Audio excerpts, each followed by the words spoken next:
Olunaku lw'enkya bannansi mu ggwanga lya Kenya bagenda kukeerera mu nnyiriri okulonda omukulembeze w'eggwanga lino agenda okubeera owokutaano bukyanga eggwanga lino lifuna obwetwaze mu myaka gy'enkaaga. Abantu bana bali mu lwokaano okuli muzeeyi Raila Odinga ow'omukago gwa Azimio la Umoja, Sako William Ruto wa Kenya Kwanza era ng'ono yemyuka omukulembeze w'eggwanga lino, era nga babiri bano be batunuuliddwa nti bakatajirya omu ku bo yagenda okuwangula entebe ennene mu ggwanga lya Kenya.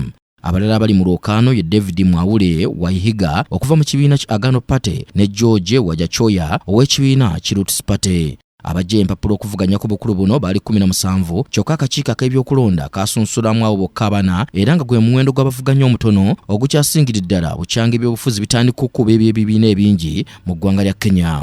Uhuru Kenyatta omukulembeze w'eggwanga lino oluvannyuma lw'okumalako ebisanja bye bibiri nga wekiragiddwa mu ssemateeka teyakomyewo okuvuganya era ng'ono yasalawo okuwagira Raila Odinga gwe baludde nga tebali makambogo. Bwe yabadde mu bitundu by'e Mulanga ne Nyeri ku lw'omukaaga, Pulezidenti Uhuru Kenyatta yasabye abantu mu bitundu bino okwewala okulonda omumyuka we William Ruto. Ono yategeezza nti abantu mu bitundu bya Kenya ebirala basazeewo okulonda bannamukago gu Azimio Coalition era bw'atunalabula abantu mu masekkati ga Kenya okwewala okusigalira emabega singa beetantala okulonda bannamukago gu Kenya Kwanza ogwa William Ruto. Raila Odinga atemera mu gy'obukulu 77 guno mulundi gwe gwakutaano ng'avuganya ku bwapulezidenti oluvannyuma lw'ono okuvuganya ku kifo kye kimu kino mu kulonda okwaliwo mu 1997, 2007, 2013 ne 2017. Ono mutabani wa Nguli Jaramogi Oginga Odinga era omumyuka omukulembeze w'eggwanga lya Kenya eyasookera ddala. William Ruto yaweza egy'obukulu 55 nga mu kiseera kino ye mumyuka w'omukulembeze w'eggwanga obukulu bwabaddeko ebisanja bya Uhuru Kenyatta byombi ebibiri. Ono yakolako nga pulezidenti e Kenya ow'ekiseera mu mwezi gw'Okumi mu mwaka gwa 2014 mukama we Uhuru Kenyatta bwe yali ng'agenza okwanukula ku by'omusango ogwali gwamuggulwako kkooti y'ensi yonna ewozesa egy'abakalintalo ku byekuusa ku butabanguko obwaliwo e Kenya oluvannyuma lw'okulonda okwaliwo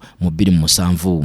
Mu mwaka gwa 2011 Ruto era yaggulwako emisango n'abalala 5 ku byekuusa n'ebikolobero ebyaliwo e Kenya mu 2007 oluvannyuma lw'okulonda newankubadde nga kkooti ya ICC oluvannyuma emisango gino yagisuula mu kasero. Ye ssenkulu w'ekibiina ki United Democratic Alliance newankubadde nga tiketi yajjira ku ya mukago gu Kenya Kwanza Alliance. Ye George Wajachoya awezeza emyaka 63 nga munnamateeka era nga yasuubiza okuzzengula ebyenfuna saako okulwanyisa munne Mwaure Wahiga naye munnamateeka nga atemera mu gy'obukulu 6 n'omusobyo era yasuubiza okukomyawo ensimbi zonna ezigenza zibulira mu buli bw'enguzi. Okunoonyereza kwonna okugenza kukolebwa kulaga nga Raila Odinga abadde akyali waggulu ng'okwasembeeyo okwakoleddwa ekitongole ki Ipsos kwalaze nga Raila Odinga alina ebitundu 47 ku 100 ate nga William Ruto alina ebitundu 41 ku 100.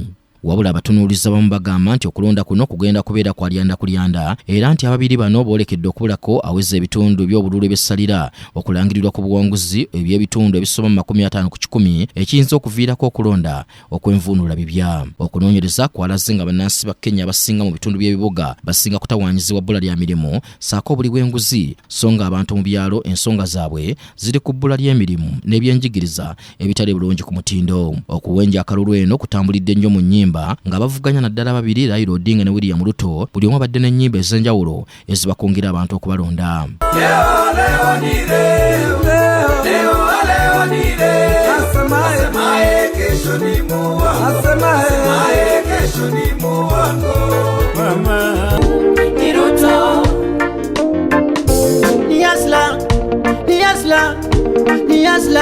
Raisi wetu wa kesho.